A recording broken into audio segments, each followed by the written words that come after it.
afternoon, everybody, and we'll keep joining as we go. Hey, Joe. And we will uh, pick up where we left off last Thursday. And again, apologize I couldn't be there with you, just logistics, and that sometimes happened, but saw the presentation and was you know, really wanted to have a reboot, not just selfishly, but for to continue, what is such an important part of these meetings, which is the discussion to follow, and that just we didn't have time for that last week. So, really grateful to Martin for coming back with us, and thank you very much for your time again, in your dedication to this, and uh, you know.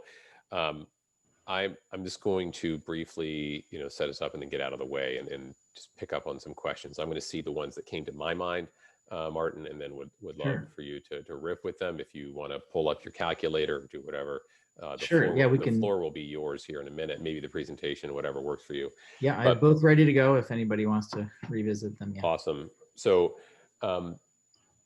Before we get to that, just a little announcement that Mary and I have been conspiring on here is that uh, we are putting together some instructions and a Dropbox for crowdsourcing videos from you all and your districts and folks that to really highlight some of these condition needs in our schools as a way to call attention to that. There's a video that Mary is involved in with a school in Michigan where the roof collapsed. The whole 60 by 40 section of the roof just collapsed. Deferred maintenance. They don't have the property taxes to keep up with it, and they really need to replace the school, but they can't raise it. And it's that familiar story that we have. So we know that there's a lot of stories like that out there, and given the moment right now when the Senate is in the House are really for the first time in years really wrestling with and have gotten a bill on RASA moving forward and starting to get some momentum, we need more of these stories to make it real, and not just something that happens to somebody somewhere, but to make this about us and what happens to our kids and our teachers and our students. So we'll be looking for that in the next 2 weeks. We're putting together something there to help get the word out on the Hill. So without further ado, again, Martin. So last week, like looking at your presentation, one of the things that I was trying to ask my car when I was watching it sitting there in the parking lot Right. was the 3 feet versus 6 feet. I was wondering if you could revisit with us the difference or the between the two with wearing masks. And Yes. I understand sort of the basics as to why the mask, it doesn't projectile out Yes. Yes. your breath is more going up with your thermal nature of your body heat and so on and so forth, but really would like to just look into the math a little bit more. And because Yeah. as listening to it again, if nothing else, if 3 feet was sufficient with Yes. masks and that's Yes. demonstrable and that can be Yes. data proven, Game changer. well then that changes everything. Yeah. Well, honestly, it's how I got started. So, I mean, the title of my paper is, Beyond 6 feet.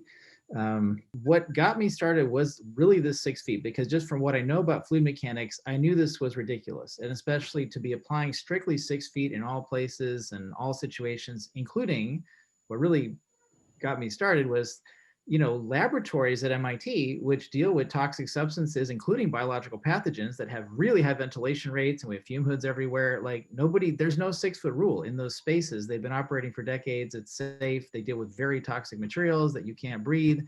And that's just well known. There's a whole field of sort of industrial health and hygiene where you make labs safe that are dealing with very toxic chemicals that are frankly a lot more toxic than a person walking in with COVID in many cases, certainly for children. And we do that, and we do it with airflow, basically, if it's an airborne, hazard. So that's kind of what got me started. And I also was specifically recognizing from the very beginning that the United States was pushing this 6-foot rule, and I was aware from colleagues in other parts of the world that really only we were doing that. So the World Health Organization never recommended that. They said 1 meter, which is closer to 3 feet. I've since learned that some countries have developed their own equally arbitrary guidelines. Like Netherlands, it turns out, is 1.5 meters, which is somewhere like 4.5 feet or something.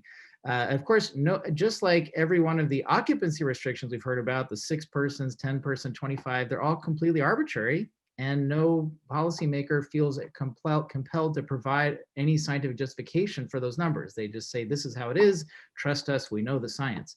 And in this case, I do know the science. And so I knew it was BS when I first saw it. And I was even more amazed that I couldn't convince even the administration at MIT to somehow encourage me to work in this direction and really think about me. Because I told them, I said, "Why? I know what the CDC is saying this. Why don't we show some leadership, as a scientific institution, and let's do the study you're talking about. Let's actually make some analysis. Let's do some simulations, some experiments. Let's really just look into this." And I wasn't a lot of support for that. It's as we discussed this, many organizations have taken the view that, well, to be cautious, we must follow the CDC. And I honestly think the CDC is probably waiting for someone like MIT to tell them what else to do. I don't, or at least as far as I can tell, they're not researching transmission. So they're certainly not providing us with any, publication with all these detailed measurements that really justifies these particular numbers, like the 6-foot rule, especially when it differs from the rest of the world. So I think that's a very good question. And so there was that at MIT. And then also quickly realized, as my kids' public schools closed down and, still haven't reopened beyond hybrid, which is for us below 50%. So it's like 2 days a week. I realized that was all caused by the 6-foot rule, because if you basically just divide up, as you guys probably know better than I do, you take a typical classroom and you divide by a circle of 6 feet, and you typically are cutting the occupancy in half. So if you adhere to that, then no matter what other considerations you have, you simply can never let kids go back to school. Because if you have to be 6 feet apart, you just can't, you don't have the physical space. In our town, you can add up the floor area of all school buildings and divide by the number of students, and you're not going to get 6-foot spacing for everyone to be there at the same time. So it's just this very fundamental limit. And what really bothered me at the beginning was recognizing that, that is going to wreak havoc, not only on schools, as you guys all know very well and better than I do, but also on businesses and churches and everybody basically. Not to say that we shouldn't have distancing or we shouldn't look at a variety of safety factors, but just that decision to sort of make a very hard limit at 6 feet and to sort of push that to the public as that is the way to keep yourself safe.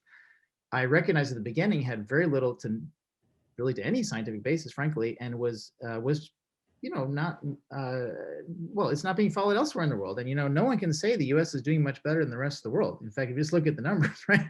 I mean, so this 6-foot rule is obviously empirically, after 1 year now, it's not serving us that well. I don't think our infection rates are any better. In fact, they're worse than in many other countries, which are not enforcing 6-foot rules. So anyway, in terms of the science, I showed some slides before, and I can certainly go through those again here a little bit if you like. Yeah, please. Maybe let's talk about a little bit more. And also I'm slowly kind of gaining the understanding of where the 6-foot rule came from in the United States, and I don't want to speak too authoritatively on that because I'm not an expert in the history of public health or because as I said, there's no justification given today. They don't tell you this is the science that says it must be 6 feet. It's just somehow an accepted guideline. It does go back, as I mentioned, apparently to the work of William Wells in the 1930s, looking at coughs and how far droplets go, and that has more to do with settling of large droplets that you can find on the floor. And just from the force of a cough or a sneeze, how far those go. More sophisticated methods since then that use, special cameras and other measurement techniques show that, in fact, from coughs and sneezes, you can basically have, droplets spanning the room, way farther than 6 feet. It could be 20 feet. But on the other hand, less violent expiratory activities like normal talking or breathing, especially through your nose, are not projecting anything nearly that far. So if we now go back, sorry, I've just looking at this slide. So I guess that's really in my Beyond the Well-Mixed Room. So I think, there's, if you actually look at this paper, which is, I can send everybody a link by Paul Linden's group at University of Cambridge, just some nice visualizations of the flows around a person who's talking. And they also have examples of laughing, speaking. So if you want to see like different activities, what the actual airflows look like also with and without masks, you'll find them there. That paper is also focusing on effects of natural convection, which refers to the buoyancy-driven flows when a warmer fluid, like the warm air around your body and leaving your lungs, rises up and then kind of mixes and circulates with everything else in the room. That's kind of, these pictures on the left are also taken from that paper. Anyway, so, we can see, for example, this. So first of all, just the warmth of the body, does tend to lead to kind of a rising flow if the air is completely stagnant. If there's any forced air from movement of a person or blowing of anything even fairly lightly, it can disrupt those flows. So don't get the impression it has to be just a rising thing. It's kind of like when you have a cigarette that you're just holding. You've probably also been fascinated by watching the smoke, if you've seen that, or just a candle that's burning. If everything's perfectly still, you have these beautiful patterns where it's kind of rising up and is fairly kind of contained. But of course, if you start to wave it around, then it goes, very complicated motion and, is not necessarily so confined. The same thing is true here. So these flows we're seeing are, in a laboratory setting, everything's fairly still. These are just kind of the natural flow fields. But you can see, for example, for this person breathing through his mouth, or nose, excuse me, when he puffs out, which is somewhere, there it is. Yeah, right. So what happened, first of all, I was shooting down, but, it didn't extend that far. And we're talking like, half a foot maybe was sort of the extent of the plume. Now, of course, then it mixes into the air currents, but those air currents are predominantly vertical near a person. And that's, by the way, even more so when the temperature gradients are larger. So, for example, my kids to this day actually are playing, when they are allowed to, they're playing soccer outside, and we have massive snow here in Boston. It's very cold. They still are supposed to be apart from each other by 6 feet whenever possible. And I'm just imagining this very rapidly rising plume around each one of them, and just all these other things. Well, at least they're not having us disinfect the balls anymore. If you can believe it, a few months ago, if someone touched a ball, they would stop the game and they had to disinfect it, which was kind of hard for me to imagine how you would transmit coronavirus between two children via a soccer ball that is primarily being kicked. But again, there's no need to justify these rules. It's just, the state of Massachusetts, in an abundance of cautious, that's what they told us to do, in an abundance of caution. So anyway, so these thermal plumes are actually driven by temperature differences. So if you're in a very warm room, a very humid room that's closer to your, your body temperature, which would really be almost like a sauna, then you wouldn't see this rising plume. You would have much more kind of direct mixing when you breathe out, that the air might even sink and mix more directly around you. But that's essentially never the case. Even in any comfortable room, it's usually many tens of degrees below your body temperature. So there is a temperature difference there, which does drive the kinds of flows that we're seeing here. And, certainly when you are speaking, and I don't have the video here, but I could, if you look at this paper, I can send the link again. They have a bunch of really beautiful videos. So you can see someone speaking. Certainly speaking does shoot the breath forward more. And in fact, I don't have a video, but I have here some simulations and also snapshots from another really nice paper on speaking by Howard Stone's group, which is this one cited here, which again, I can send the link if you're interested. There's also some very nice videos associated with that paper. And there you can see that, the kinds of plumes go a lot further. And again, this is only when masks are not worn. So, as we saw in this movie back here, if masks are worn, then there's, that momentum is completely stopped. And primarily, a lot of the flow is leaking out the edges. So if you don't have a really good, well-fitting mask, then actually it's kind of typically leaking out kind of the sides. And that's really where part of the controversy over the effectiveness of masks comes in, because the material itself does filter the droplets of interest, not perfectly, but still like enough to make a significant difference. But unless you really have it, on well, and most people who have to wear it all day long, especially, and children, are going to not wear it perfectly. I know I'm guilty of that as well. And then, it's kind of puffing out to the side, but even so, there's still that rising current around every person. And, so it's still the risk at 6 feet from, this individual. You can see him, he's actually talking here even. So he's now would be shooting out. The idea that 5G would have health implications is new. The conspiracy theories linking 5G with COVID-19. Right. Yeah. So basically you can see that, he's actually talking. So there would be actually a lot more momentum to the fluid. You would see, puffs of air kind of coming from him. those are completely blocked by even a relatively poor mask, right? I mean, it's a decent mask, but it's not fitting perfectly, and you can see it's leaking out in a few places and rising up, but it's certainly helping. Now, if we don't have a mask, then we get into this situation that I was discussing, and an important observation in this paper is that a single puff from just kind of normal speaking doesn't have a huge amount of momentum. But what happens is that these colors on the right actually indicate successive puffs from speaking or breathing. So basically, you kind of spit out some air, it kind of pushes forward, but as it goes, if it's a continuous jet, then it makes kind of like a V-shaped kind of cone, but it's not continuous, it's a bunch of puffs.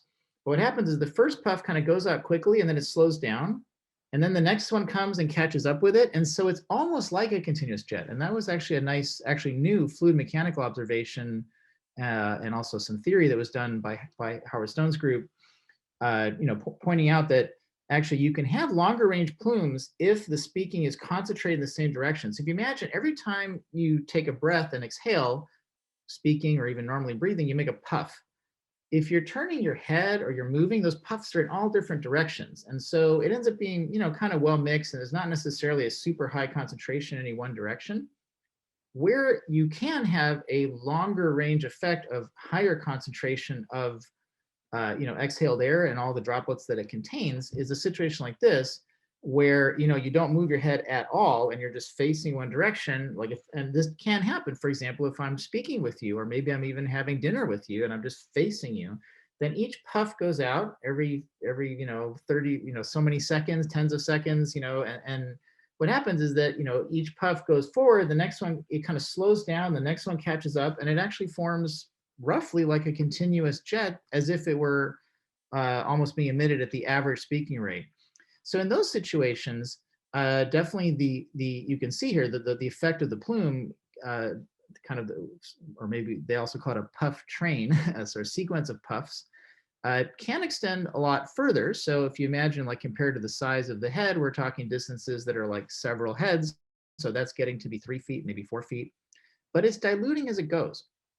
And if you follow the theory in this paper, and which also I integrated into my safety guideline paper through the Black equation here, if you kind of view the airborne guideline for the background air that I described before, that was the indoor reproductive number less than some tolerance. So that's kind of like the first term in this equation. The second term is the correction for these puffs. And how does that come in? The important variables are X and what I call here P jet. So X is the distance. That's what you're talking about. So one important observation from this theory is that if you have a very well-defined puff train from speaking, the concentration roughly decays like 1 over the distance.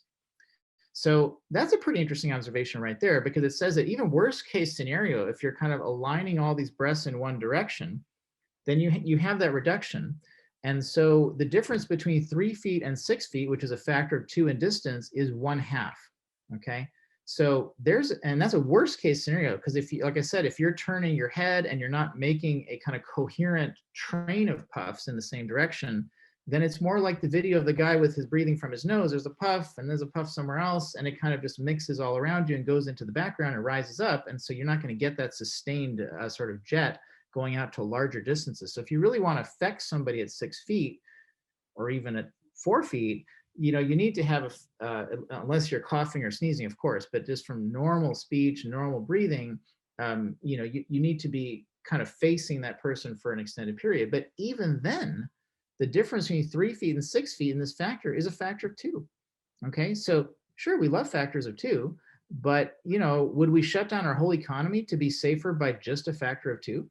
You know what I'm saying? Or would we shut down all our schools to be safer by a factor of 2? Well, I don't know. I mean, I'm not sure that makes that much sense, actually, because there's an elevated risk, but it's not as bad as you think if you're still 3 feet. Now, if you go down to 1 over X is a function that blows up as X goes to 0. So if you get closer and closer, then the concentration, keeps rising. And then ultimately, if you like put your mouth on top of my mouth and I breathe into your lungs, that you're going to get everything coming out of my lungs. And that's going to be a dramatically higher risk.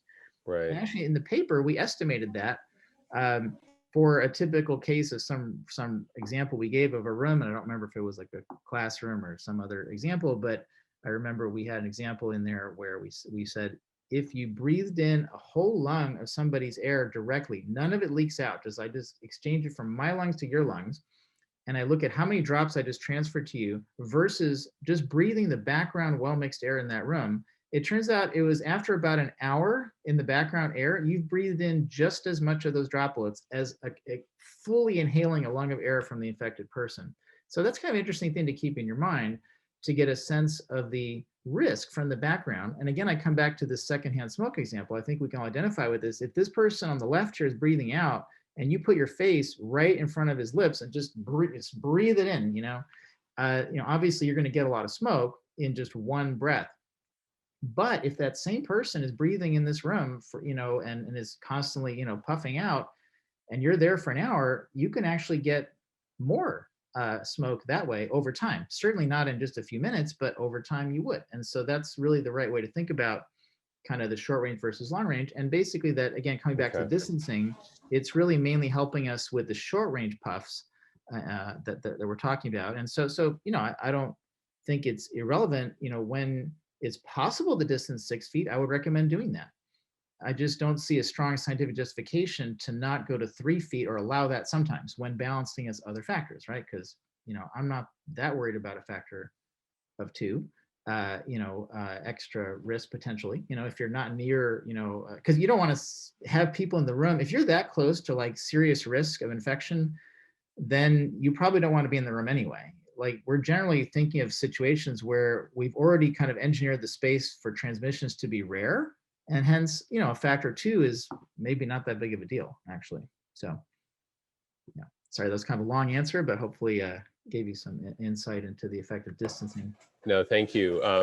So within others, please chime in here. I know Joe just mentioned, hey, some of this research could help us reopen schools, and that's kind of like pushing towards the question. I think next. Oh yeah, right. So exactly. So this is my next paper I want to write. Although I'm so jaded from the first one, I spent a year trying to write it and then publish it, and it's still not out. So like I'm just like afraid to even like walk down this path again. But the next paper, I have several papers I want to write. The next one is this. Now I already present some of these ideas in my massive online course, so they're in some sense they're already out there. But if you follow the kind of logic of what I've been presenting here, then you really can have a recommendation for reopening a school or in fact other spaces that really is based on the science of transmission. So first of all, we have formulas for just purely background airborne transmission, which is the main thing we've discussed. And then we can also talk about distancing if we take the mask off. Then we can say, okay, what about this? If I add in that extra term I just talked about, I can estimate the difference between 6 feet and 3 feet in kind of worst case scenario. So I can even tell you kind of like, how do you, so basically going from left to right in this plot, or sorry, right to left, excuse me, the horizontal axis is essentially kind of the risk of finding a pair of people that will transmit. So it's the probability of finding an infected person times the probability of finding a susceptible person. The infected probability has to do with the number of active cases in your local population. You can actually find that number estimated, even for your location on various websites, right. Although one never knows how many sort of undetected cases there may be. And some people estimate it's a much larger number. So, we may not know exactly what that is, but we have an idea. Yeah. And then the susceptible is basically the probability that, you're not infected, but also not immune for some other reason. So either you've had the vaccine or you've had it before and have actually become immune as a result. And of course, there's controversy as to how well either of those scenarios actually gives you immunity, but certainly people are getting less susceptible. And so, that's the probability we're talking about. So that can sort of place yourself somewhere on here. And I put a little red at different parts of the United States, where is this product today? We don't, like I said, we don't exactly know what those numbers are. They vary, but it's kind of in this ballpark that I've sketched. So it's around maybe 0.1% or something like that, which, it might actually even be lower than that, but that's just roughly speaking kind of, because actually the cases are dropping very quickly right now, as you may be observing in many places. But in any case, you put yourself on this plot and basically the red and the vertical axis is occupancy. So if we start far to the right, so that's when of that's really the worst case. That's where we have, you know, a high number of infected people. Maybe nobody is immune. So we have PS is 1. So we have 100% susceptible population. And that is the assumption of the original guideline that I've been talking about. So that's if you calculate from the guideline based on ventilation and other factors we've discussed, what should be the occupancy of that space, given like the time that you want to spend in that space too. And assuming one infected person has entered, then you know you get a number. And let's just say, for example, here the occupancy normally would be 25, and when I do that calculation, I get 11. So that's kind of like half the occupancy. Maybe it'd be lower. Then that's kind of on the far right, this kind of horizontal line. But there's a certain point where the probability of actually finding a pair of infected and susceptible people in order to transmit becomes less than 1, even significantly less than 1. And so that's where you transition to that kind of diagonal line, which is that at this point you can start to increase the occupancy because it's just not so likely, that you're actually going to find an infected person in the room. So, if you want to be totally, somehow safe and prevent, transmission in the whole population and community, maybe every space should enforce the original guideline, which is based on the reproductive number. If somebody comes in that's infected, there won't be a transmission.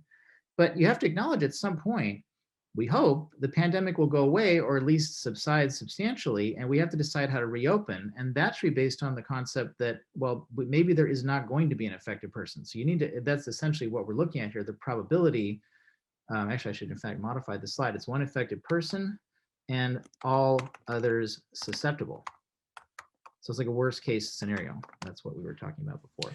And you know, when you were talking about this, your previous comment there, and others, please chime in the chat, unmute, feel free. You likened the, from the secondhand smoke idea, the filling the air, that being in a room for an hour with somebody, you inhale the same volume of their air, in theory, than if you were standing right in front in one puff. Okay. Yes. And exactly. if one puff is bad, if you're an infected person, if that's infected to a susceptible, that's bad. Yes, exactly. And we're talking about one puff, like no leakage, like just literally taking that air straight in. Full on CPR, right? Full on, yeah, exactly, right. yeah. And the question then comes in, of course, is, well, that seems like we need to factor that back in as that caution on the other side. So, right, if masks are good at keeping it from going out, but you're also capturing quite a bit of it. So I'm assuming that when you're talking about if you're breathing in for 1 hour in a space, one puff of air from somebody in the room, that's nobody's wearing a mask. Is that the scenario that you're describing? Or actually, that's a really good point. I forget that particular calculation. I feel like that was actually, that's a really good question. I feel like that might have been with the mask, actually. So okay, that's honestly, I gotta go back and look actually where that one came. That's a really good question.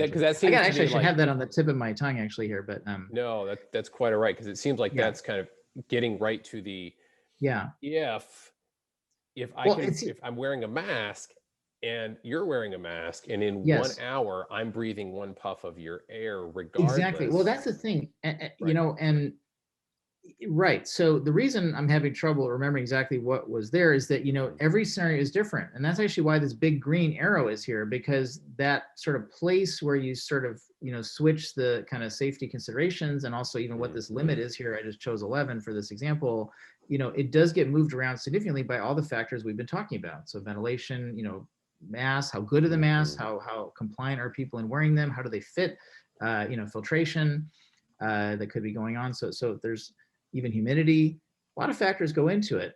But the generic principle here that I want to show is that, I think we do have the capability of, a reasonable theory to help make this kind of a prediction, where you start on the far right, imposing kind of the most stringent safety guideline. And it might not be 11, it might be 5 people, whatever that is for that space. But there's a point where it ramps up, and that's the diagonal line. And then where I have the blue line there's a time where you've now reached the occupancy you want in that room, the full occupancy. We keep masks on, and as the sort of probability of finding infected people and susceptible people continues to go down, there's a certain point we can also estimate where you could take the masks off. And I would do that estimate.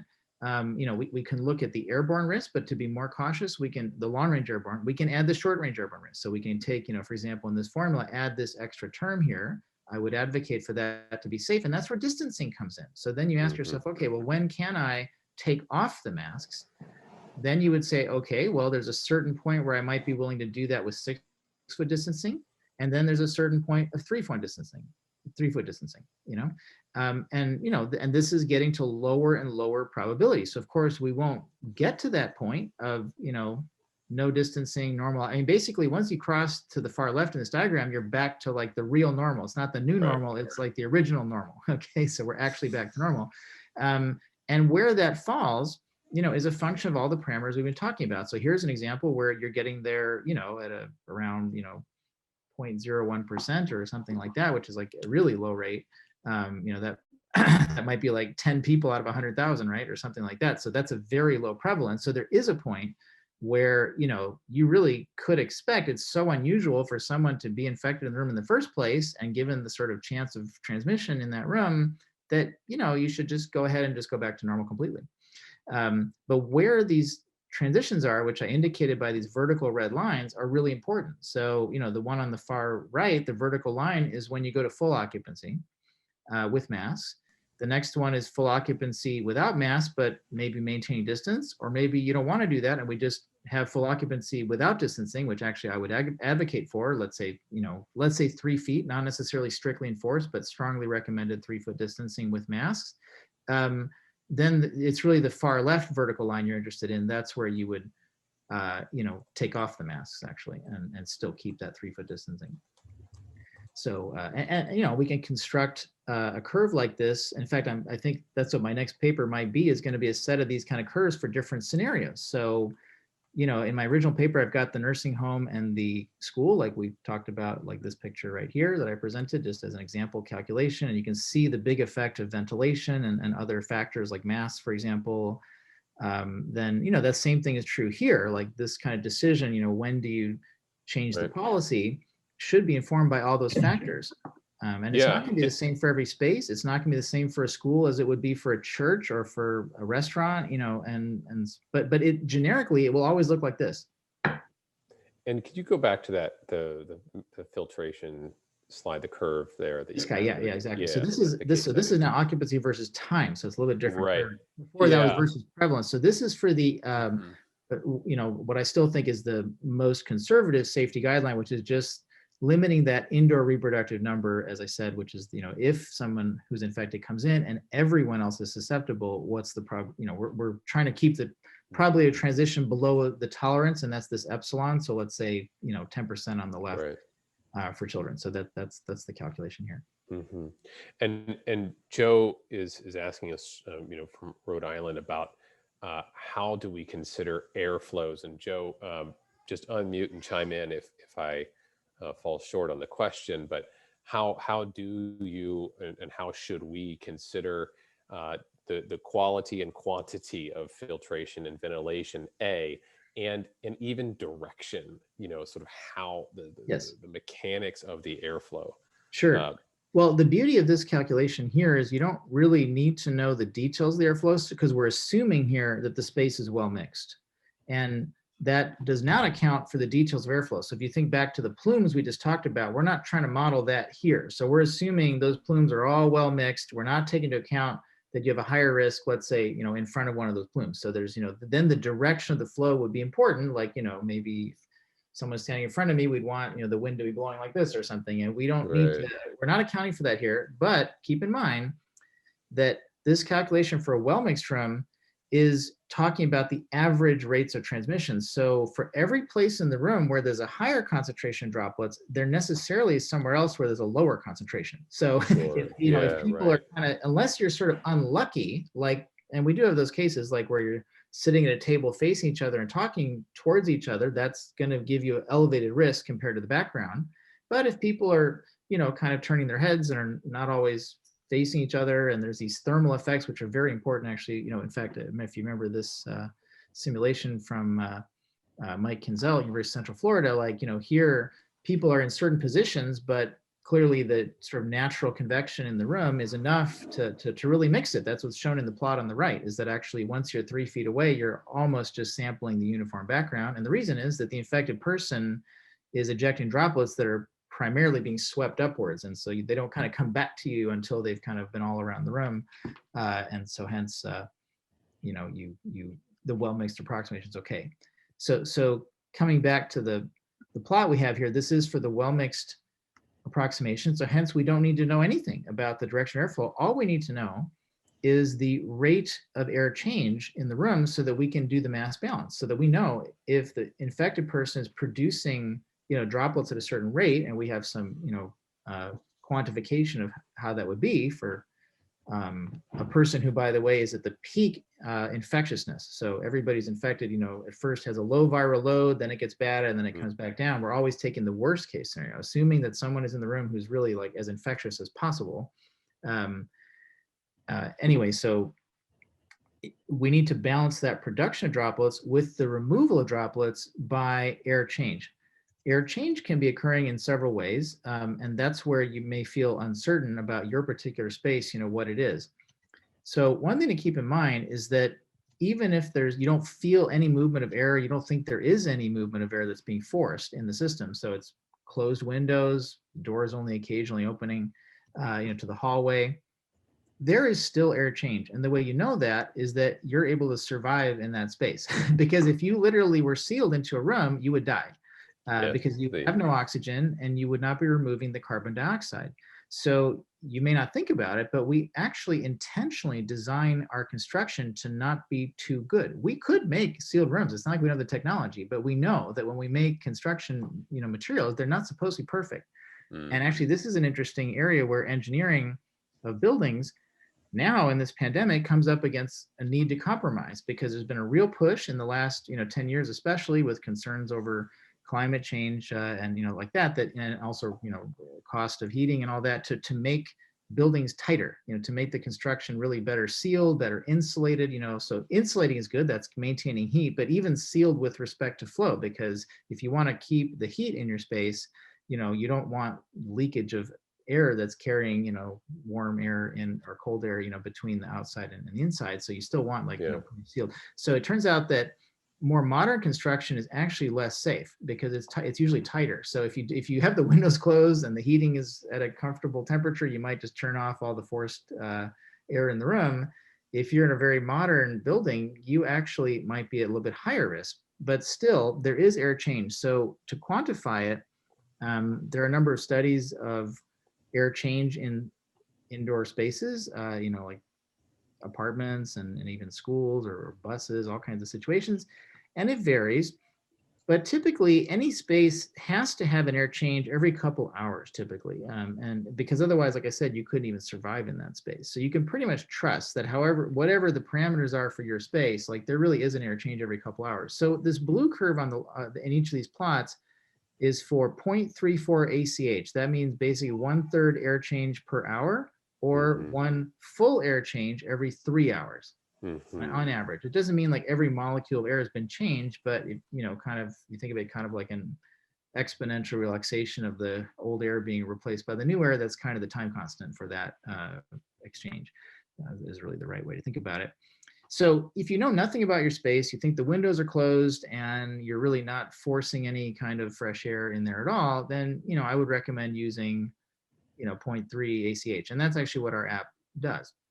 Now, in a school building, typically, you know, there is mechanical ventilation. And of course, there's been some engineering that went into the design of that building to deliver, you know, a certain rate of fresh air to the room. That's something that is adjusted by, you know, the engineers. You in principle can look that up or find out like at least what the nominal air change rate is for that ventilation system. So if you have a building engineer for your school, you probably could be able to get that information, at least how it's set. And there are choices. For example, in a given HVAC system, they may have, you know, like a collection unit with a fan where air is coming from the outside and is being blended with air that's being recirculated. And they can kind of adjust based on the fan speed. They can adjust, you know, kind of the rate at which they're introducing fresh air. So they can kind of adjust that blend of interior and outdoor air. It's also called the outdoor air fraction.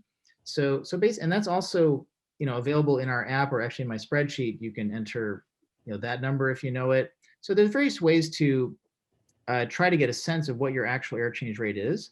To put some numbers on it, like pretty good mechanical ventilation for a place like a school would be like 6 or 8 air changes per hour. But that's pretty high. So, 6 air changes per hour is, every 10 minutes, right? So that's pretty fast, actually. And it might be a lot lower. It might only be 2 or 3 air changes an hour, but that's a pretty typical rate for when air conditioning or heating with forced air is running. But so that's something you'd want to, estimate. Also, to put some numbers on it, I mentioned, laboratories that are dealing with toxic substances might have 25 to 30 air changes per hour. So that's basically all the air in the room being changed every minute. I mean, think about the rate of flow. By the way, airplanes are like that. So airplanes are one of the safest places you can be, actually. So people, of course, fear it for kind of obvious psychological reasons because you feel confined. But the fact is that the airline industry has had to think about, air circulation and filtration very deeply since the beginning of passenger air travel, right? So they've always had to think about that. Turns out in an airplane, actually, I forget if I have this slide. Oh, I don't. But I have slides on airplanes. The air change is about at that rate, 25, 30 times per hour in every row of seats. So they have it set up such that the air is coming out like above the luggage compartment, and then it kind of goes out down by your feet. And below your feet, there are HEPA filters. So basically the air is circulating through HEPA filters every minute, basically. And the airflow is so strong that even experiments and data I've seen actually, for measurements in airplanes really even suggest that your transmission rate to even your neighbor in the seat right next to you is actually pretty low because it's just think of just like this very fast change of air. And, it might seem surprising to hear that, but there's really nothing that surprising if you're familiar with, laboratories that deal with toxic substances like we have at MIT. That's like I said, going back to how did I get into this mess? It's because I know about those laboratories. In fact, I have a laboratory and we have a pretty high air change rate in that ballpark. And I know that, we deal with pretty toxic fumes and we're fine, and also other labs deal with biological pathogens. So I want to, and I want to get to Paul's question, then open it up for others here as well. But I'm struck by the, on the one hand, the masks reduce your rate so much of spread that you have, that you can really think about 3 feet perhaps instead of 6 because of a sort of a diminishing returns. And I apologize for my children. I'm on vacation and don't worry, I've got. So I'm here it is, y'all. Here they are. But no, so with on the one hand, there's that sort of. We can move forward with that knowledge that can help us open schools. On the other hand, what you were just saying about airline and filtration versus filtrations in schools and not at all is that it can make a big difference if you have a really high quality ventilation filtration system. Oh yeah, you can do better. And that's again where the numbers come in. And that sort of sets up kind of, to me, there's the two questions. And that's kind of where we started this part of the series. Was the first part the last year was all about what do we do about COVID? And now it's, yes, we need, we still have some things that we need to work out, obviously, about COVID to open schools. What's the long-term picture here? What does it mean for the long haul for us in schools? Yes. How do we think about when we apply influenza, which is more deadly to youth than COVID, based on the last 10 years worth of data? Yeah, that's certainly true. How do we think about that with this kind of data and ventilation filtration rates? What are the diminishing return points on those? So we look at, should we spend the millions of dollars to upgrade from a MERV 8 to a MERV 13 system? Is it worth it, or is the return rate so low that it's that rate of 2 that you're talking about from 3 to 6 feet? Like just order of magnitude thinking. That is such a great question. That's where we're groveling a little bit. And that is exactly what I have been trying to do for a year now. And I still have a hard time getting through because it's totally useless to have guidance from a public health agency, which is qualitative, which says, oh, here are the things you should do. Think about ventilation. Oh, maybe think about filtration. Think about distancing. Think about masks. I think about it. That's fantastic. Now what do I do? I don't know what the hell the balance is. If you can't quantify it, that's not useful information, because out of those 4 things I just mentioned in a given scenario, one of them might be extremely important and the other one might be like, not really making that much of an effect. And now if you're going to spend lots of money or also put people at risk, to these various factors, you want to quantify that. And so that's exactly what I've tried to do here. And I would be the first to say it's not perfect. I mean, there's going to be errors here, maybe even errors like factors of 2 or even 5. I don't know, but I don't think the errors are 100. So like if you look at what's here is sort of, I think the predictions are reasonably trustworthy, and where I think they're particularly useful is in the relative prediction, because you could argue, oh, maybe I've underestimated how a certain viral strain acts or some other disease parameter. But I can tell you the relative effects of airflow, because that's just physics. There's really not a lot of error there. So if you ask like, what is the difference in sort of the droplet concentration with and without a filter, or if I change the ventilation at a certain rate, those are questions we can answer pretty quantitatively. And so that's really where your answer comes in. And it turns out, for example, with filtration, as I kind of indicated on the slide back here, that you don't get as much of benefit as you might think. This is kind of intuitively the reason is that we do have to have fresh air coming into the space. And since you're not filtering the air as it's coming out of someone's mouth, like a mask does, but you're filtering it somewhere else, in the space, then you can't filter everything, because there's always new air coming in, other air going out. So you're not able to hit everything. And in fact, very rough estimate is that if you know the outdoor air fraction, let's say it's 20%, it's the inverse of that is how much benefit you can get from a perfect filter. So that might be a factor of 5. And I just talked about a factor of 2.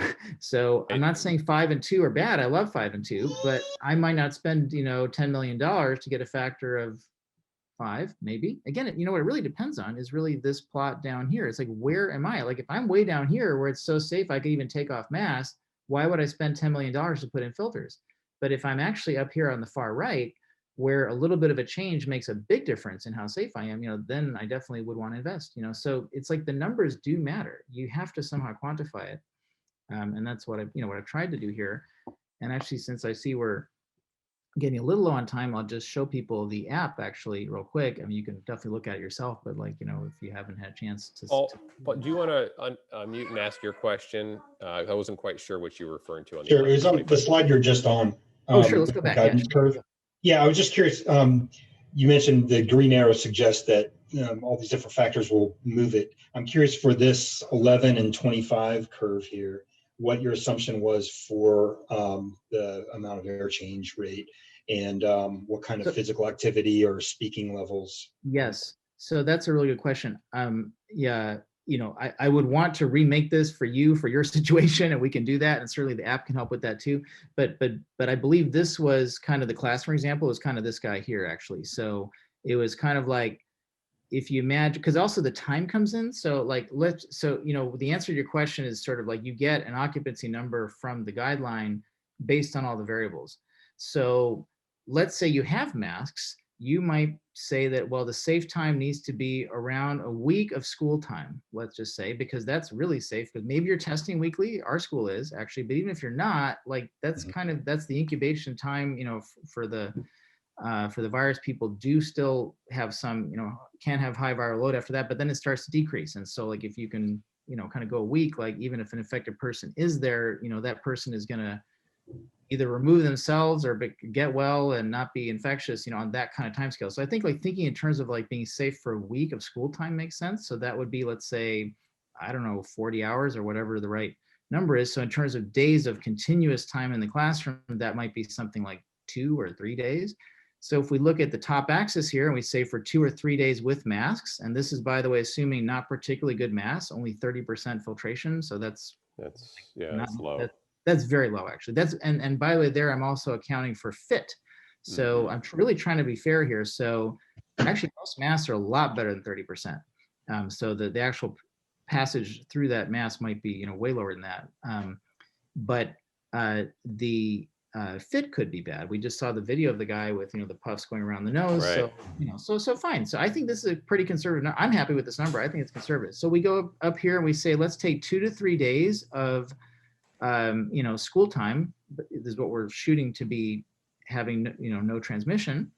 And then we go down and we say, okay, well, what's the ventilation? So am I talking about the red curve or the blue curve? Those are kind of like really good ventilation or really bad ventilation. So if I kind of go vertically down from 2 to 3 feet, Actually with good ventilation, I could probably have 20 people in that room, maybe even 25.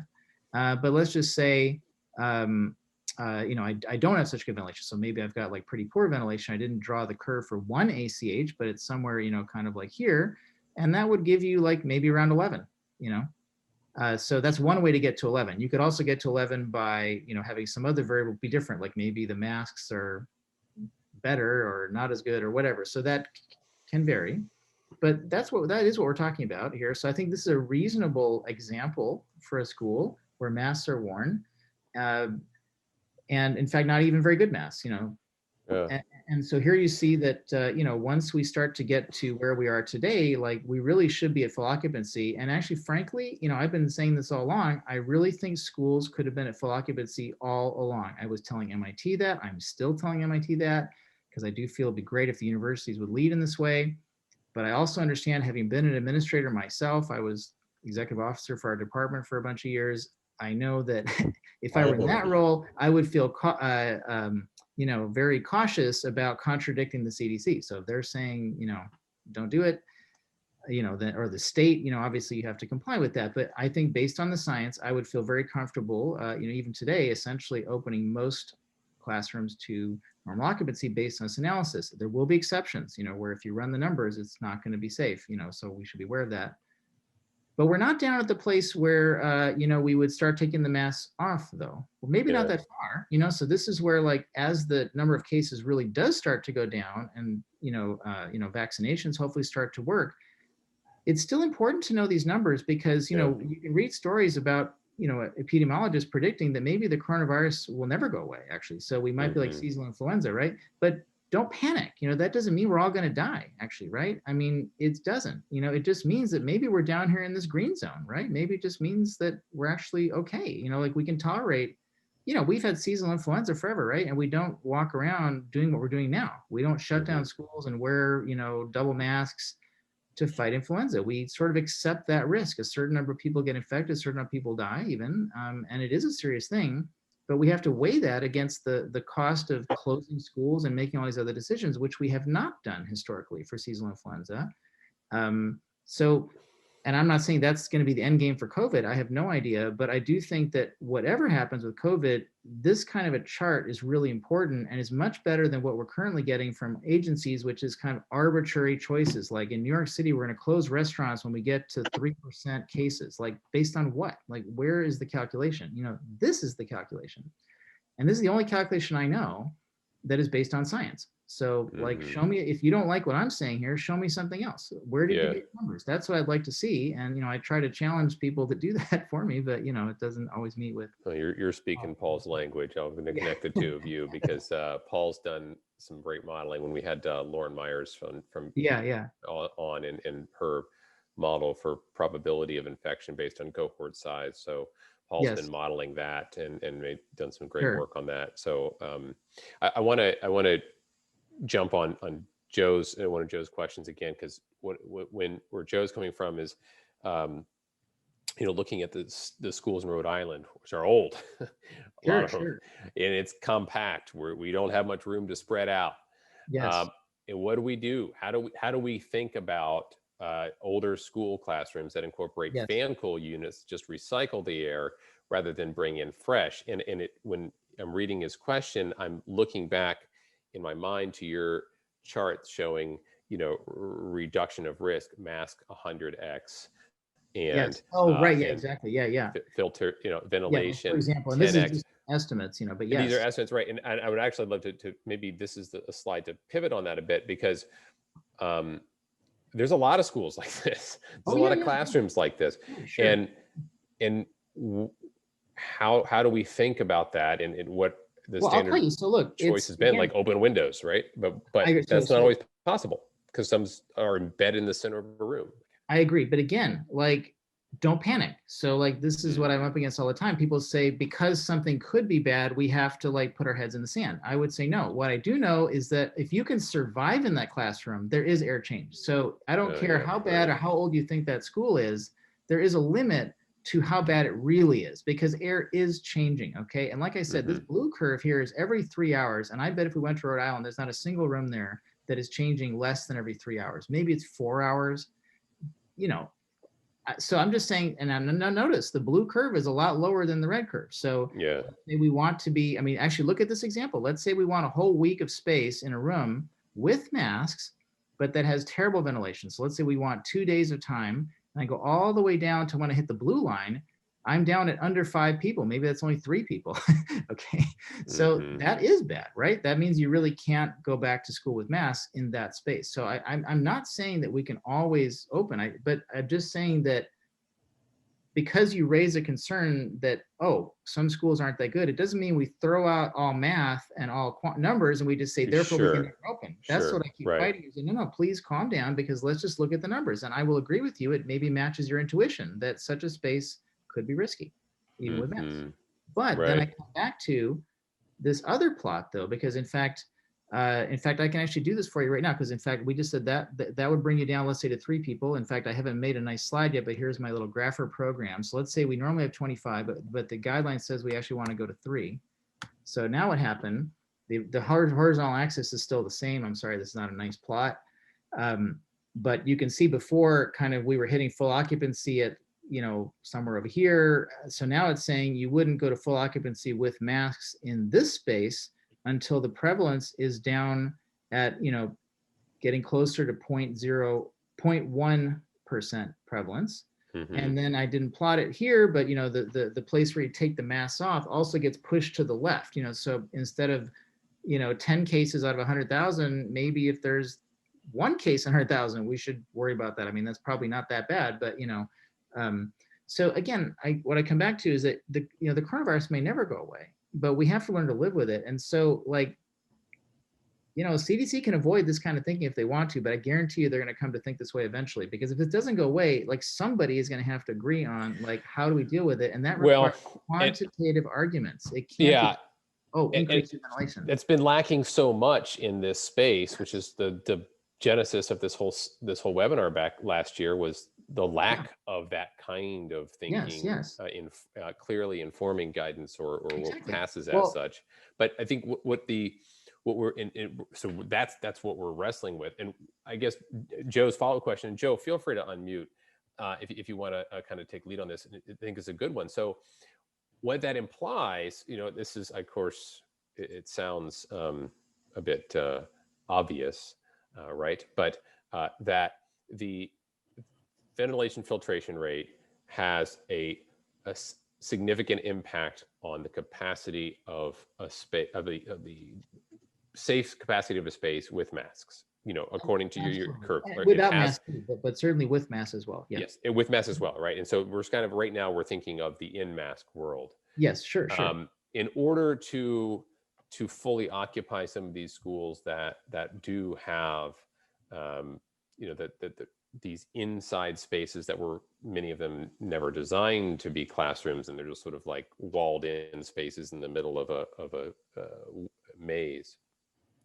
Would you recommend, you know, that there be certain, you know, testing, engineers going in and testing that airflow prior to assuming it for capacity? Well, and that's if there's any question about it. Yeah, so basically, in fact, I know in Europe, actually, they are using like CO2 measurements, you know, which basically help you to trace the airflow in a given space for all sorts of buildings, but in particular for schools, they're using that so that, you know, when you come to this kind of a calculation, at least you kind of have some idea what that number is, because it actually makes a difference. As we see here, are you on the blue line, on the red line? That's a pretty big difference. In fact, if you put yourself at 2 or 3 days with masks and you have good ventilation, you essentially have full occupancy.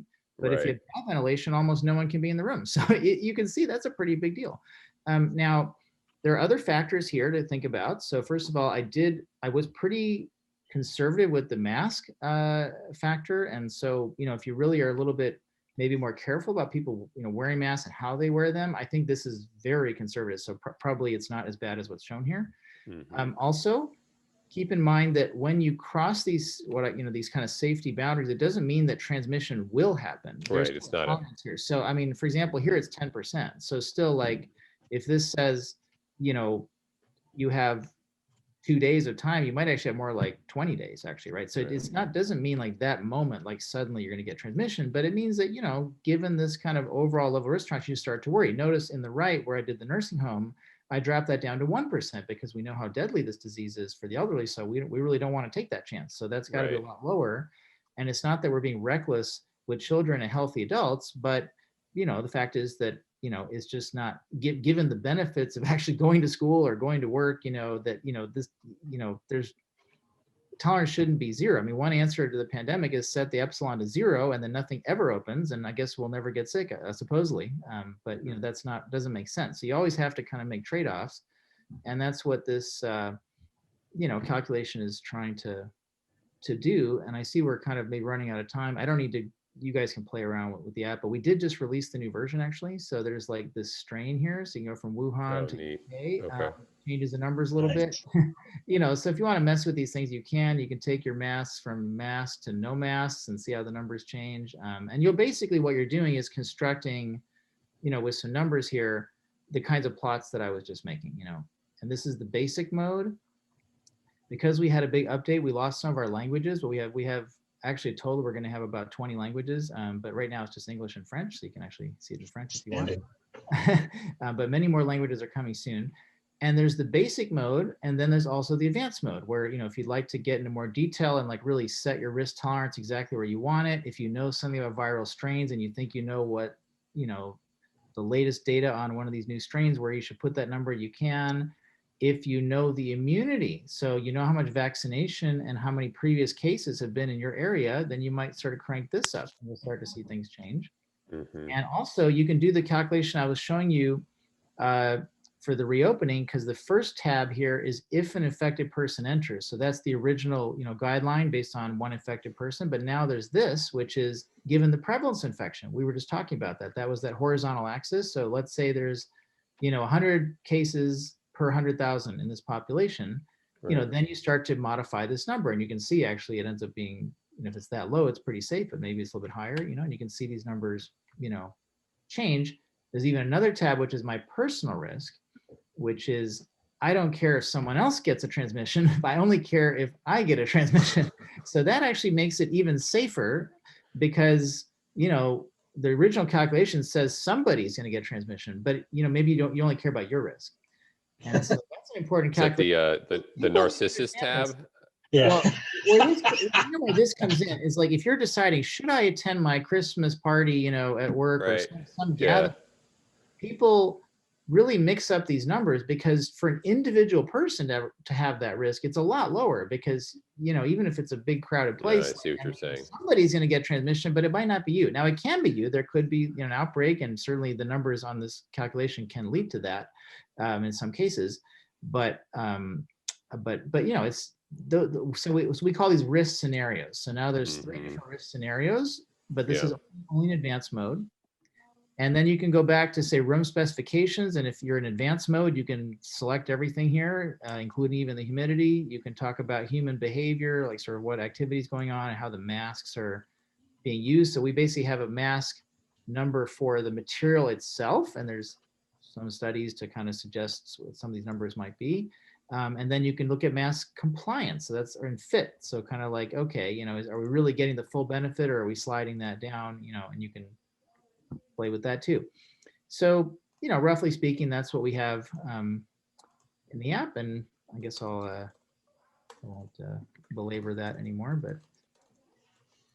Well, again, thank you. So I know we're a few minutes after, but I'm just going to say anybody who has asked a question and you want to follow it up that maybe I didn't to fully ask it, feel free.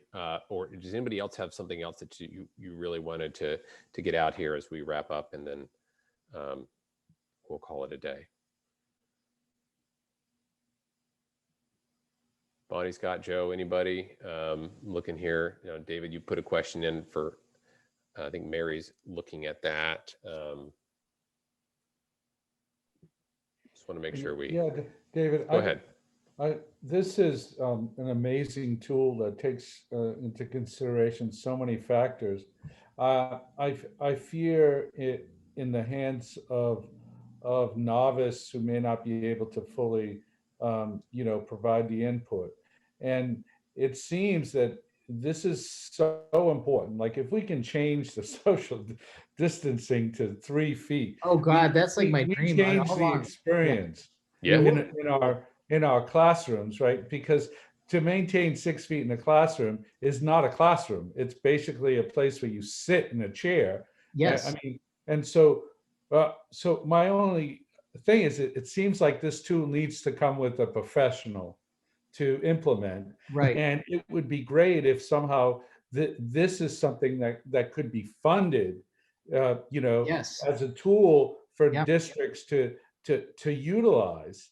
I wish, so this is where, kind of if we had more support, I guess, from the authorities for what we're doing here, would be great. In most of my research, I have a grant, and graduate students are working with me, and we have funding, and we do things. There was never a grant for this. I did this myself, basically, with another faculty member, and then also we have an app developer who helped us make the app. But the way I'm trying to do the professional guidance sort of cheaply is I also created this online class that I think you're familiar with. And if you click, actually, where is it? Here. Yeah, it's even in the app, but also on my webpage, you can click here, and then you go to the online class. And you don't have to like take the exams and worry about that or anything, but a lot of the information is there, hopefully in a way that you can skip some of the more mathematical parts and try to get to some of the punchlines. But that's at least one way I'm trying to educate people so they can use this tool themselves, and hopefully eventually the authorities will make recommendations. And again, I'm not pushing my specific calculation that this is the best or only way to do it. I'm just saying this is roughly what any decent calculation is going to look like. So if we're ever going to be quantitative, it's going to look like this, I guarantee you. But you can disagree about the exact numbers or some assumptions that I've made, but I think it's exactly what's lacking right now, is just some kind of quantitative measures. But you're right, the challenge is, how do you get this to people that make decisions and get it into public health guidelines? I think one reason it's so hard to move in this direction is that, as soon as you get away from something really simple like stand 6 feet apart, it becomes hard to convey to people. It's hard to make people comply. So I think that's part of the thinking of the public health agencies. I think they know a lot of these things actually, but they fear, if you talk about how variables are all interrelated and people don't understand it, there's a chance they might misuse this tool, or they might misunderstand how to do things. And so that's one of the reasons there's so much inertia to like keeping things the way they are, because it's simple, but that's why maybe actually our best victory here would be to try to just get 6 feet dropped to 3 feet, because that's still simple. The rest of the world's doing it. It would have a massive impact on schools and businesses, just that one little change. But unfortunately, there is a lot of resistance to that, and let's hope that some of this analysis can help with that. Yeah. Hi, I had a question. Can you hear me? Go ahead, Anthony. Hi, I'm just piggybacking on what Joseph said, and that's pretty much it. Is how do you wrap up Martin and the 30-minute presentation to our stakeholders, right? How do you present this, especially for our bargaining units, because that's the push. It's that we don't feel safe. So yes, even no, if I we can't totally change get it that. to 6 to 3 feet, just to add that peace of mind that having the students in the classroom and the teachers, even at 6 feet distance, brings that peace of mind. Maybe we can get going a little quicker. How do we package that in a 30-minute presentation and Martin show up to discuss it? Well, I mean, I'd be happy to do it, with you or with anybody really. I mean, this is like, I've been, doing interviews with TV. I've been recording massive online courses. Like, I'm just trying to get the message out there. And actually, the more I've spoken with your group, the more I do see that, maybe the kind of lower hanging fruit here is just to convey this information about fluid mechanics of breathing and sort of, 6 feet versus 3 feet and how different or not that may be. And especially when wearing masks, like you can see it in front of your eyes when you watch these videos, like there's not really a big difference between 3 feet and 6 feet when masks are worn. And frankly, even when they're not worn, it's not necessarily so terrible, although it could be. But it's it's not as bad as you think, actually. And so that's, I think, if we can somehow make that little victory, that'd be great. Ultimately, though, I do feel that somehow we have to grapple with what's here in order to make rational reopening decisions. Although I suspect our policymakers will never talk about this science and will just basically pontificate. Yeah, and Martin, with again, very grateful for your time and thought on this, and we share your passion for the topic and trying to find actionable, data-driven guidance. That's what we do in our day jobs when we're not talking about pandemics, as we do that for other things. So like, appreciate that. And the post-COVID world of just other infectious diseases, Yes. influenza, other airborne pathogens. What does this mean for the long haul? As Guy listener put in earlier, we're about to spend a lot of money on things in schools in the next couple years. Yes. Let's hope they're the right ones. I totally agree with that, and that's why. And it seems, I'm sorry. It just seems like, let me just try this one out, because it seems like the best things to do if we're going to spend money. The first thing is that when you say the scale of the mask and what that does to protect relative to everything else is tenfold. I think it's massive. And that's if there's a skunk in the room and it smells, don't filter the air, get the skunk out, right? So like, yes. Don't let, if there's an issue, get the issue out. Yes. Right? I like the way to explain it. Yeah. If we need to spend money, let's maybe spend money on detection prior and figuring out like what's a good way to test this, and it's not taking your temperature, but like what are some things that we can do to prevent things from getting in the building in the first place? Top order. Second order, the biggest thing, and I saw in there was ventilation. Let's spend money on trying to prevent infectious diseases from getting into schools and work with really smart people to help figure that out. And we have technologies. And secondly, let's get more clean air in. Yeah. And that's just, like I said, that's how we already have figured out over many decades to make places safe that do deal with more toxic substances than, right. Than SARS-CoV-2, So and the third thing on that is in that order of magnitude list that you showed was filtration. With like prevention, exactly. Ventilation, filtration in that order, with a big curve difference between the three. Curve. It depends on the situation a lot, but I agree that that's roughly what it is. Also, activity, for something that I think is more recent knowledge, even in the epidemiological literature, just in the last year or two, there've been some really interesting studies on, as I said, speaking, breathing, and versus singing emissions. Versus singing, like just the whole thing about the choir, which I talked about, was a very striking case. And in fact, it's not like it wasn't known. I mean, so the first study I know of was 2009, actually, where, sort of different kinds of speech and singing and whispering were, the droplets were measured. So it was known that the droplet emission is a lot higher, but I think it hadn't really sunk in public health that like that actually really is a lot higher risk. It kind of makes sense if you're talking about a respiratory pathogen, if it's in your voice box, especially, the way, if you take my online course, in the first video, actually, you can see a video actually of your larynx actually, flapping. Yes.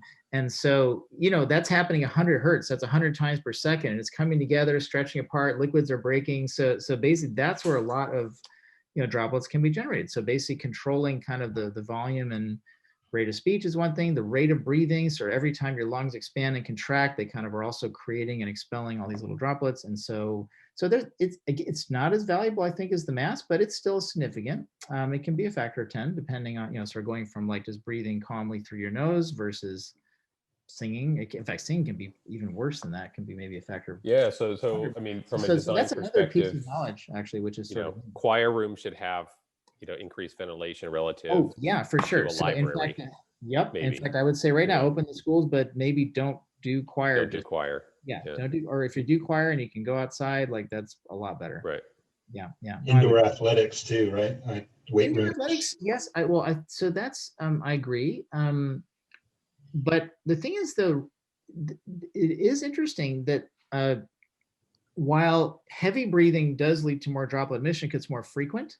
But if you're not vocalizing, it's not that much extra sort of in terms of the sort of load of droplets, actually. So that's again one of the things I think scientists have learned in recent years, actually, is the strong effect of emissions from the larynx and from actual, vocalization. And Speaking so versus if you're breathing. exercising, you're not vocalizing, it's not as bad as you might think, actually. And again, that's in my app here. And I also we don't have a lot of data on, people exercising. So I don't want to like overclaim. We do know at least about roughly what the drop emissions are like, but it's not as bad as you think. It's kind of, if you go back here, actually, to this plot, the horizontal axis here is sort of how infectious is the air. Let's just leave it at that.